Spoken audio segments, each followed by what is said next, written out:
Hoje nós vamos falar sobre hipertensão. Nós vamos falar dos principais cometimentos que levam uma pessoa a ter o sintoma de hipertensão arterial e o que isso tem a ver com a sua história, a sua família, ok?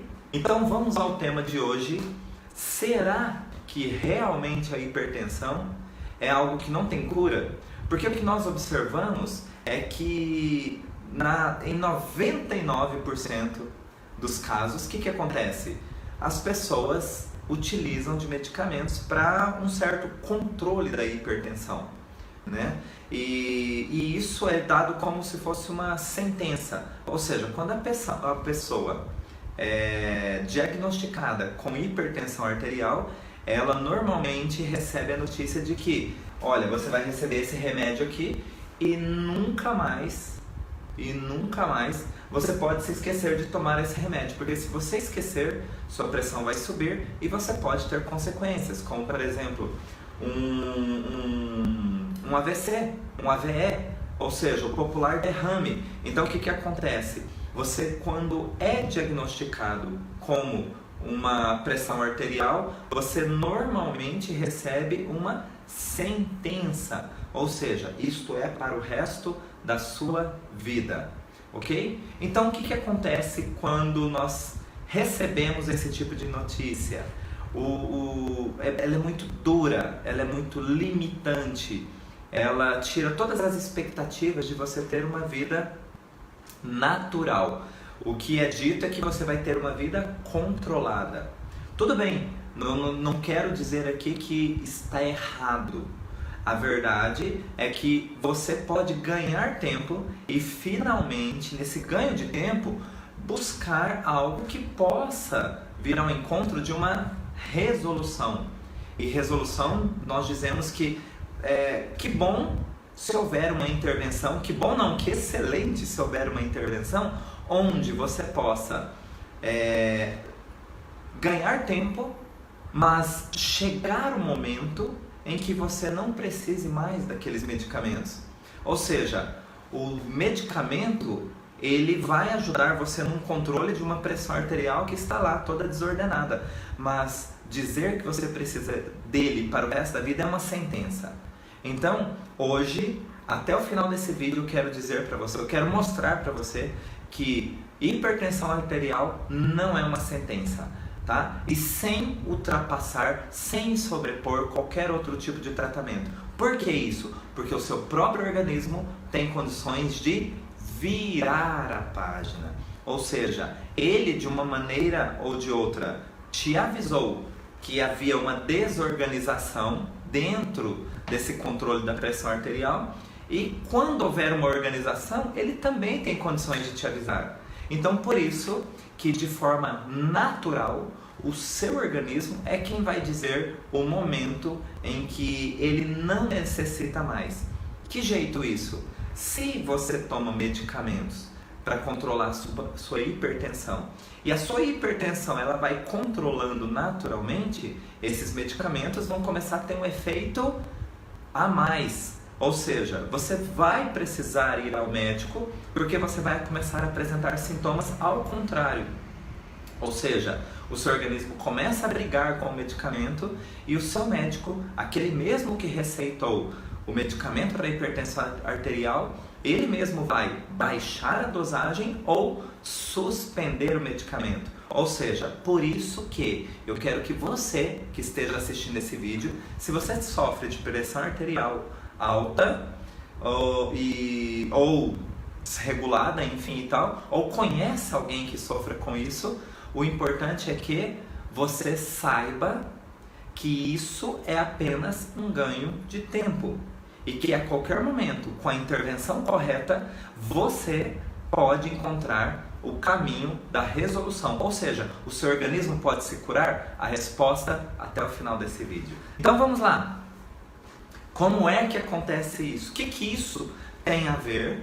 O que a pressão arterial, o que um aumento da pressão arterial tem a ver com a nossa família? Uau! A família? Sim! Por quê? Vamos começar do princípio. Qual é o tecido embrionário que dá condições de desenvolver um sintoma desta categoria. Então nós estamos falando de uma hipertensão arterial. Então vamos lá. Vasos sanguíneos, a parede dos vasos sanguíneos, a parede interna dos vasos sanguíneos, eles são formados por um tecido embrionário chamado mesoderma novo. E o mesoderma novo, ele carrega a seguinte conotação, a seguinte expressão de conflito: impotência ou desvalorização. Então a primeira informação que você que tem pressão arterial, ou você que conhece alguém que tem pressão arterial, a primeira informação é impotência ou desvalorização.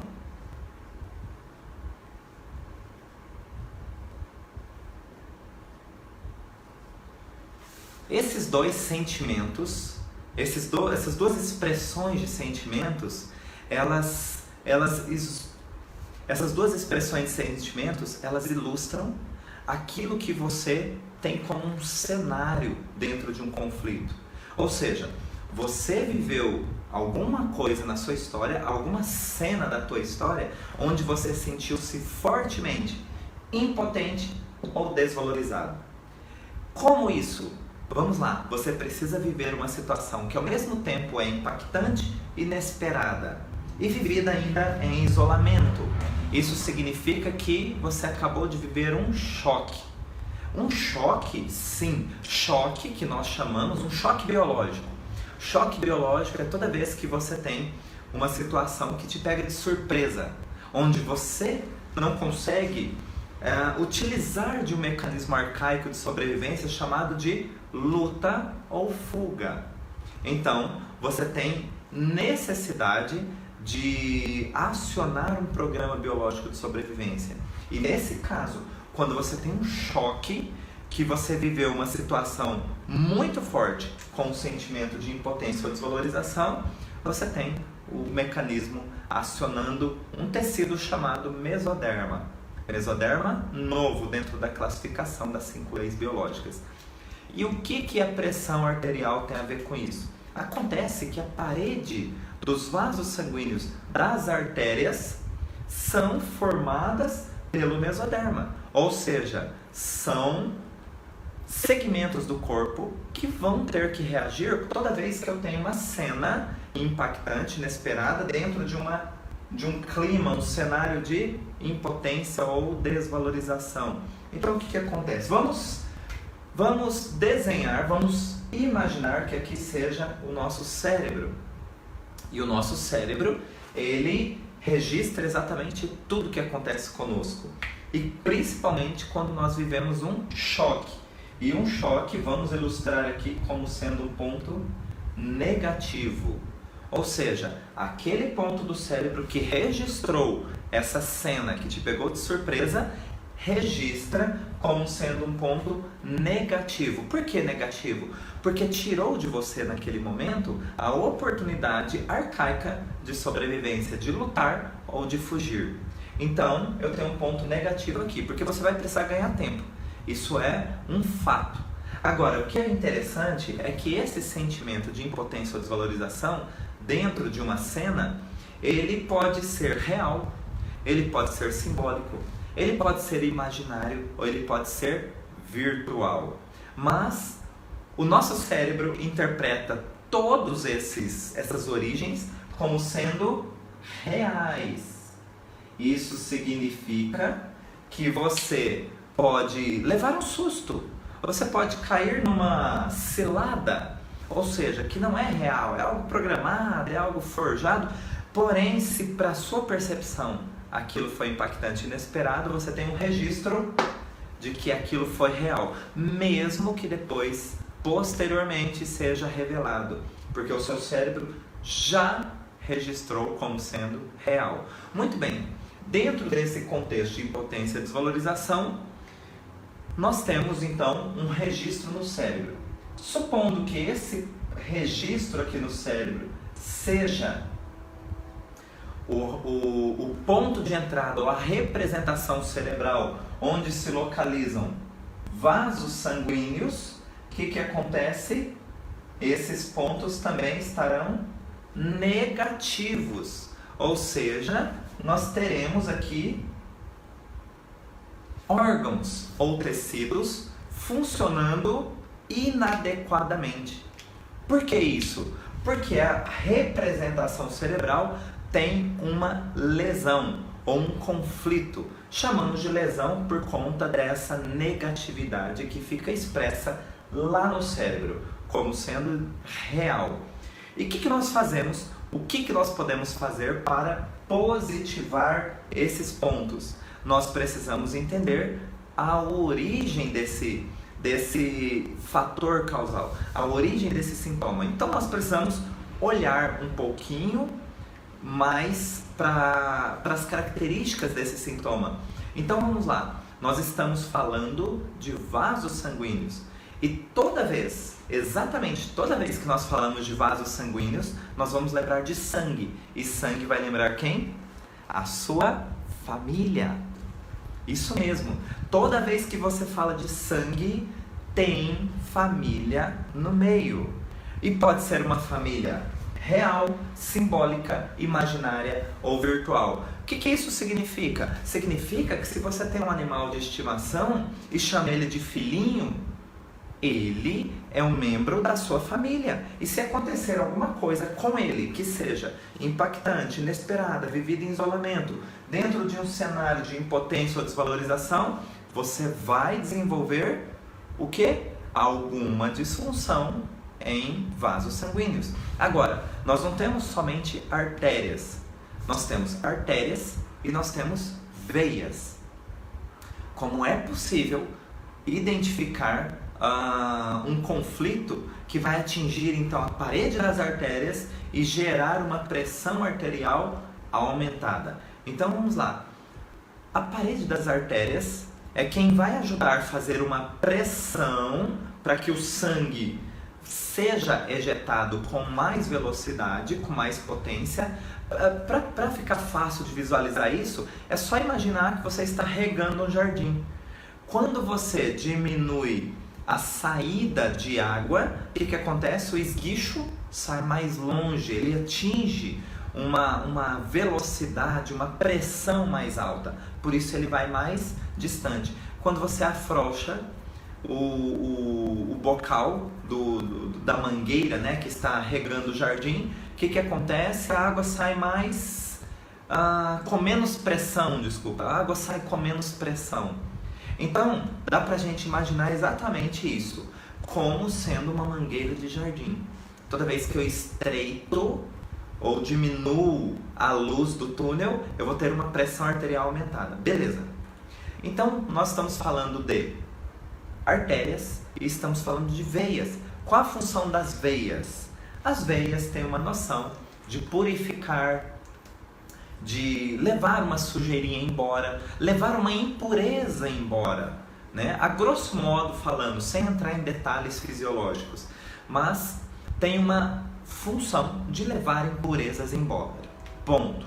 Agora, qual a função da artéria? Que essa é a principal. A função da artéria é vivificar, purificar, levar a vida. Ou seja, vamos casar todas essas informações. Então nós temos o tecido embrionário que fala de impotência ou desvalorização. Nós temos também a função de purificar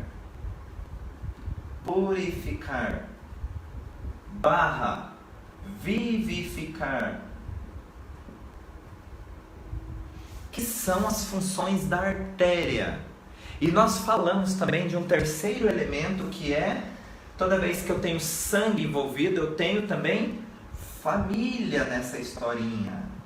A família está envolvida nessa história.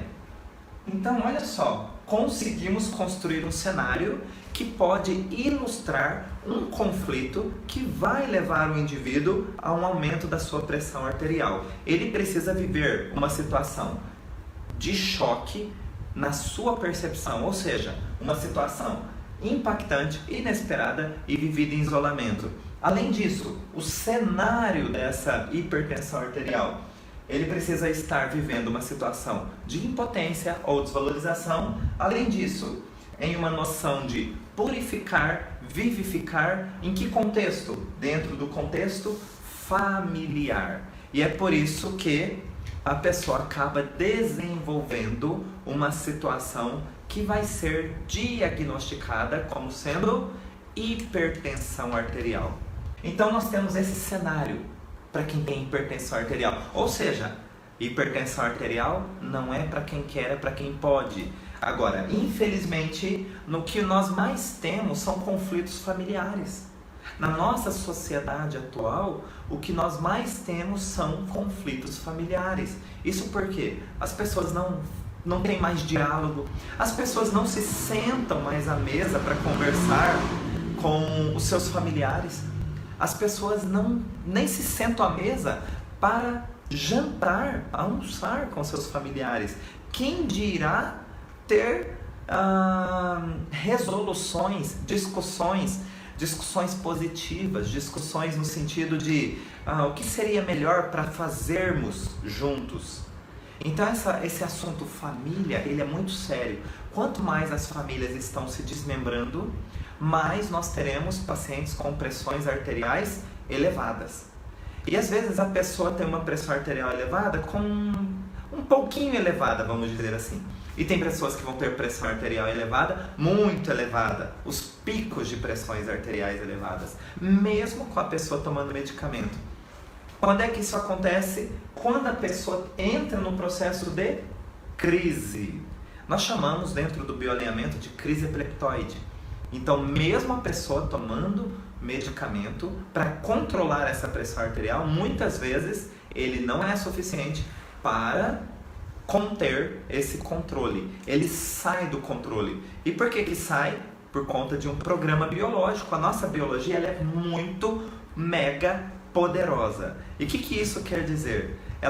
Eu quero dizer que se ela consegue ultrapassar o efeito de um medicamento, porque ela necessita subir, então se nós conseguimos acessar de alguma maneira esse cérebro e dar uma informação, uma ordem, uma resolução, ela também conseguirá ultrapassar a necessidade de expressar isso e controlar finalmente essa pressão arterial elevada.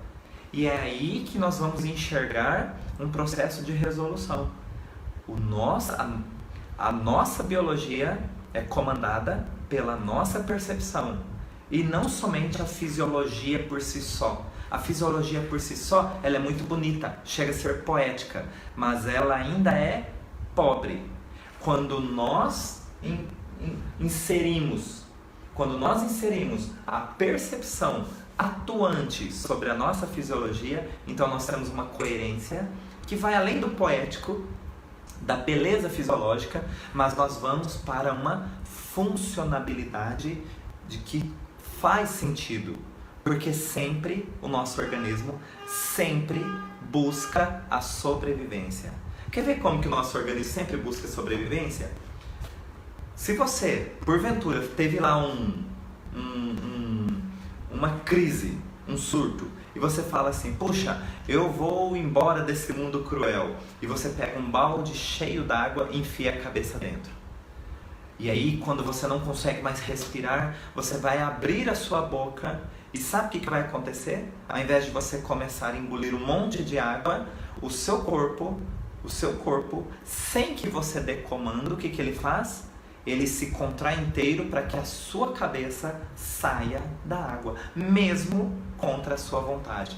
Então, o nosso corpo nunca faz algo para nos prejudicar, nunca permite que algo nos prejudique. Todos os sintomas são apenas expressões de uma estratégia de sobrevivência. É lógico que nós estamos falando de sintomas e isso é desconfortável, mas sempre há um motivo, um objetivo por trás dessa expressão do sintoma. E quando nós simplesmente acabamos com o sintoma, o que acontece? Nós cortamos esse processo de sobrevivência. Qual é a função do bioalinhamento? Descobrir o objetivo da expressão do sintoma e ampliar a percepção desse indivíduo a ponto que ele tenha acesso para cortar essa informação que agora não é mais necessária, ou seja, ele próprio pode se corrigir. Como eu disse para vocês, o nosso corpo ele é extremamente poderoso. Nós só precisamos das ferramentas corretas para acessar esses sistemas, ok? De organização, não é nem de processos que nós poderíamos falar aqui, de evolução, de correção por enquanto, porque nós podemos utilizar essa mesma ferramenta para evoluirmos, ou seja, não somente ajudar a resolver um conflito, mas finalmente evoluir. Ou seja, se você tiver novamente acesso diante desse fator causal, o seu corpo não terá a mesma reação. Ele já tem uma reação que ele já sabe o caminho, então ele não cai na mesma estratégia novamente. Bom, vocês devem estar se perguntando, então, o que é que eu faço com esse quadro aqui? Como é que eu vou positivar o meu cérebro? Porque ele continua negativo aqui. E o que acontece com os órgãos? Nós estamos falando do vaso sanguíneo, artérias, ele também vai estar negativo. Então, se eu consigo identificar o cenário daquele choque que eu levei, o que eu preciso fazer agora? Localizar quando ele aconteceu. Então, diante disso, eu vou fazer a seguinte pergunta. Se você tem uma pressão arterial aumentada, ou se você conhece alguém que tem uma pressão arterial aumentada, a pergunta é: quando é que iniciaram os sintomas?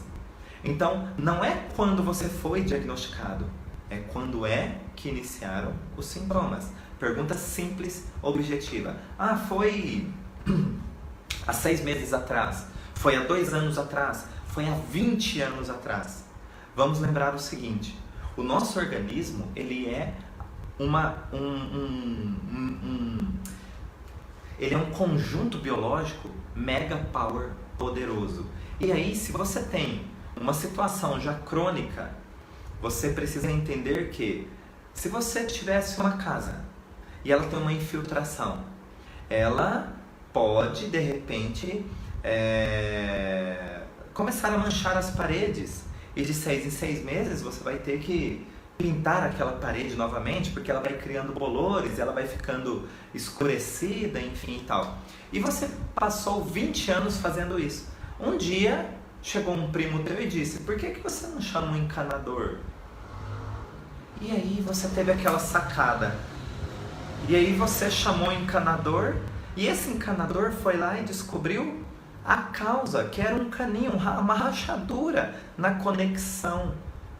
E ele foi lá, trocou essa conexão, passou uma colinha e nunca mais você precisou pintar a parede por causa da infiltração. Então, o que é que a hipertensão tem a ver com a infiltração da parede da sua casa?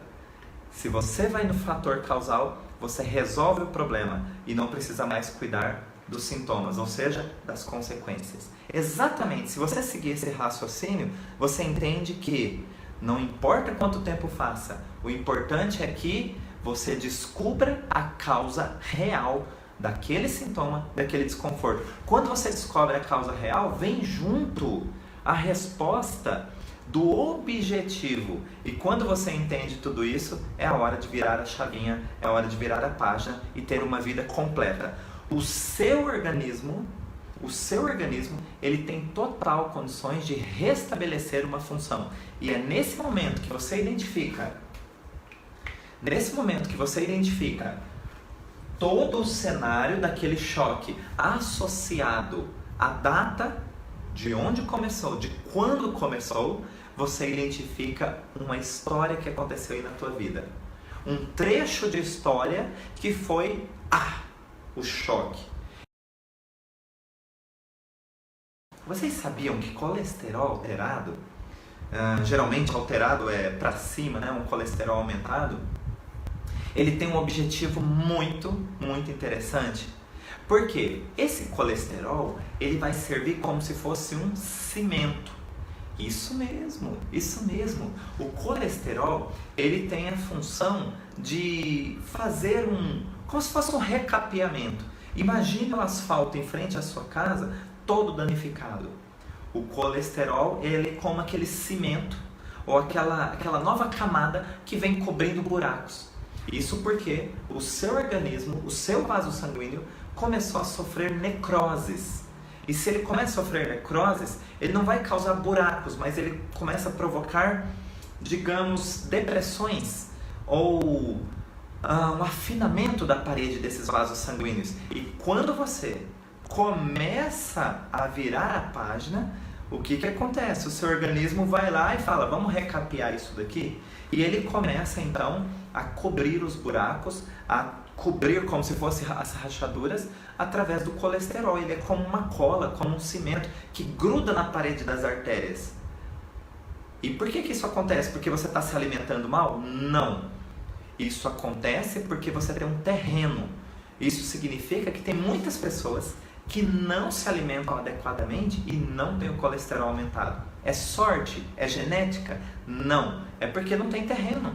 O que é o terreno? Terreno significa que você está inserido dentro desse cenário aqui que eu já mostrei para vocês. E se você está inserido dentro desse cenário, você precisa do colesterol ser aumentado, porque senão vai romper vasos sanguíneos. Ele é uma colinha, ele é um grude, ele é um cimentinho que vai permitir você continuar ganhando tempo. E não é que ele resolve, você ganha tempo para resolver esse tipo de conflito. E é isso que é interessante, porque nós queremos acabar, nós queremos que o colesterol volte rapidamente para os seus níveis considerados normais. E quando nós fazemos isso, o que acontece? Nós estamos tirando aquela oportunidade do organismo de o quê? Se corrigir, ganhar tempo. Mas eu não posso ficar com o meu colesterol aumentando constantemente. Eu ganhei tempo, agora eu preciso virar a página. Porque quando eu virar a página, o colesterol não vai conseguir mais grudar na parede dos meus vasos sanguíneos, como ele tinha necessidade antes. E a minha pressão arterial também não vai precisar ser aumentada, porque agora eu consigo lidar com os meus assuntos de família sem que eu entre no mecanismo de luta ou fuga. Porque observem, tanto para lutar quanto para fugir, eu preciso que meus músculos estejam muito ativos. Para que meus músculos estejam muito ativos, eles precisam de nutrientes e oxigênio. Quem é que leva todos esses elementos para os meus músculos? O sangue. Como é que eu vou aumentar a pressão do sangue? Aumentando a pressão arterial. É simples, é muito simples, é coerente e faz muito sentido. É apenas uma necessidade biológica. E quando eu consigo entender todo esse processo, eu respeito o meu organismo e posso finalmente tomar uma atitude diante desse cenário. A principal atitude inicial é sentir-se potente e valorizar-se. Como é que eu faço isso? Puxa, eu não consegui fazer determinadas coisas, mas eu consegui fazer muitas coisas. Talvez eu não consegui fazer tudo o que eu queria, mas muitas coisas eu conquistei. Talvez eu não consegui resolver todos os problemas, eu não consegui ser o paizão, ou eu não consegui ser o filho, eu não consegui manter a união da minha família, mas muitas coisas eu já consegui. Porque nós temos uma tendência a sermos dramáticos. Nós ganhamos 10 vezes, mas se na 11ª você não ficou satisfeito com o resultado, aquela cena fica registrada como sendo um fracasso. E o seu sucesso de 10 vezes que você conseguiu cai por terra porque você ou alguém diz que você foi fracassado, que você é um fracassado. Ou você pensa que é. O detalhe de tudo isso é que o seu cérebro já registrou como real. E nessa cena também eu não consegui purificar, eu não consegui vivificar. Querem exemplos? Então eu não consegui purificar. Poxa, na minha família, eu vou lá na minha igreja, determinada religião, e todo mundo vê a minha família como sendo uma família perfeita.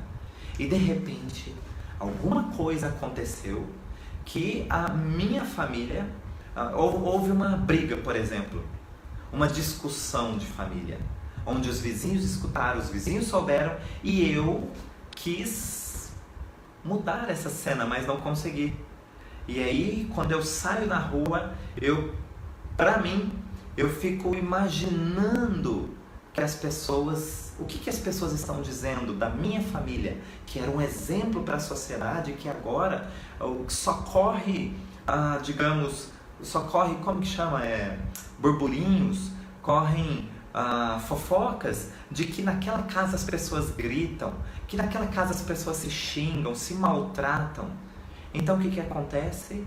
Eu me desvalorizo dentro de uma situação que eu não consegui purificar, vivificar. Em famílias tradicionais, aquela coisa que a filha ficou grávida, puxa, agora manchou a honra da família. Então olha o drama que existe por trás de uma situação onde eu não consegui purificar ou vivificar. Se para mim, eu acho que na minha concepção foi manchada a honra da família e eu não consegui purificar. Por quê? Porque o pai daquela criança não casou com a minha filha e tal. Então tem todo um contexto social, cultural, mas todos girando em torno de um drama, todos girando em torno de um clima de impotência, desvalorização, que eu não pude vivificar, não pude purificar, e tem a ver com a minha família, ok? Então, diante desse contexto, desse cenário, o organismo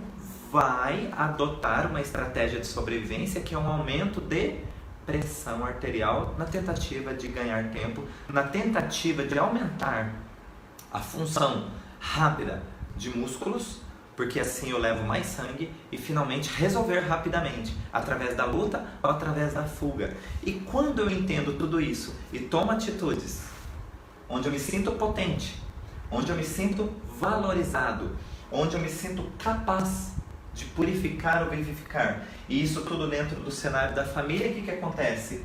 Eu positivo isso aqui no meu cérebro, e isso consequentemente positiva as áreas correspondentes a essa região do cérebro. E aqui o nosso foco agora é vasos sanguíneos, mais especificamente artérias, ok?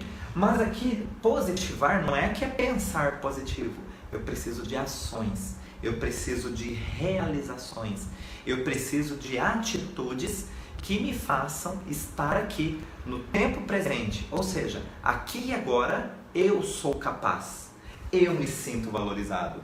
Por quê? Lá atrás tudo bem, lá atrás me pegou de surpresa, lá no passado eu fui pego de surpresa e eu não pude adotar uma estratégia para resolver aquilo, mas hoje, aqui no tempo presente, aqui e agora, eu sou capaz de tomar uma atitude diferente. Por quê? Porque hoje eu sou mais maduro, hoje eu sou mais experiente. E só esses dois fatores já me dão possibilidade de tomar uma atitude diferente. E essa atitude diferente pode ser um pouquinho diferente, pode ser muito diferente, mas já é diferente. Se você faz algo diferente, você terá resultados diferentes. E é isso que vai fazer esse cérebro positivar e, consequentemente, aquelas regiões que são representadas por essa região cerebral também positivarem. Ou seja, reparar tecidos e órgãos. E nesse momento é que o paciente vai procurar o seu médico e ele vai diminuir a dosagem ou, quem sabe, até retirar a dosagem. Ou seja, nós nunca, exatamente nunca, nós que eu falo, terapeutas em geral, nós nunca vamos intervir sobre o tratamento convencional. Nunca. O que nós vamos fazer é oferecer ao organismo a oportunidade de encontrar o seu equilíbrio, de encontrar a sua harmonia diante de uma estratégia biológica coerente de sobrevivência. Isso significa que, se você tem um organismo normal, funcionalmente normal, e toma um medicamento para hipertensão arterial, o que vai acontecer? Ele descompensa. E se ele descompensa, você vai procurar seu médico e falar, poxa, está acontecendo alguma coisa errada. E seu médico vai fazer exames e ele vai verificar que você não precisa mais dos medicamentos. Então, o seu organismo, você que sofre de pressão arterial, só vai deixar de tomar o seu medicamento depois que o seu organismo der sinais e que o seu médico der alta desses medicamentos. Isso é possível? Agora sim eu posso responder sim, plenamente possível. E nós tivemos muitos pacientes de verdade que conseguiram ultrapassar essa linha entre uma sentença de tomar medicamentos para o resto da vida para uma nova versão da sua vida, uma versão atualizada, uma versão coerente, que é justamente de entender o processo e evoluir sobre o processo. Hipertensão na gravidez. Hipertensão na gravidez, nós suspeitamos exatamente que ela tenha vivido esse quadro aqui, um choque, ou seja, uma situação impactante, inesperada, vivida em isolamento, onde ela se sentiu impotente, desvalorizada, dentro de uma noção de purificar ou vivificar, e isso tinha a ver com a família. Essa família pode estar, pode ser referida aos seus pais e irmãos, pode ser referida à sua nova família, que é relacionada a marido, aos filhos, né? De repente ela tem outros filhos ou era primeiro filho. Pode ser relacionada a filhos ou família simbólica. Por exemplo, tem pessoas que às vezes fazem trabalhos voluntários e isso é tão repetido na sua história que de repente ela considera como uma extensão da sua família. Então, a maneira da gente descobrir onde isso aconteceu somente sentando com ela e escutando a história dela. Ou seja, quando iniciaram seus sintomas, o que você estava vivendo naquele momento? Pode ter tudo a ver com a gravidez e pode não ter nada a ver com a gravidez. O fato do aborto só significa que ela teve um estresse muito importante e que esse organismo não conseguiu, continuar o seu desenvolvimento, tá? Mas um aborto cirúrgico, e eu não consegui ver o restante da frase para entender melhor esse contexto. Mas basicamente isso, nós vamos jogar todas as situações de hipertensão dentro desse cenário que eu ilustrei para vocês. Hipertensão e retenção líquida. Aí, quando nós temos duas situações somadas, é porque nós temos dois conflitos somados, né? Retenção líquida está associada ao aparelho renal. E o aparelho renal ele tem uma conotação geral, né? Nós podemos até falar em outra live também algumas especificações, mas dentro de uma conotação geral fala-se de uma frase muito importante para o aparelho renal: o meu mundo desabou. Ou seja, todas as minhas referências foram perdidas. E quando eu tenho todas as minhas referências perdidas, o nosso organismo ele precisa reter líquido para tentar manter a sobrevivência. Por quê? Como assim? Quando você está com o mundo desabado, é como se você estivesse soterrado. Eu não tenho para onde ir, eu não sei aonde ir, nem sei onde estou. Então você fica exatamente no mesmo lugar, ou você se sente exatamente no mesmo lugar e você precisa reter líquido. Por quê? Porque desidratar pode ser fatal. E o nosso organismo tenta reter líquido para manter o máximo a nossa sobrevivência, né? Se uma criança está doente, qual a recomendação do pediatra? Ele fica perguntando: ele está tomando água? Ele está tomando líquido? Se não está comendo, depois ganha peso, mas líquido não pode ficar sem. Então é exatamente esse processo. O líquido garante a nossa sobrevivência. Esse é o sentido biológico de reter líquido, ok?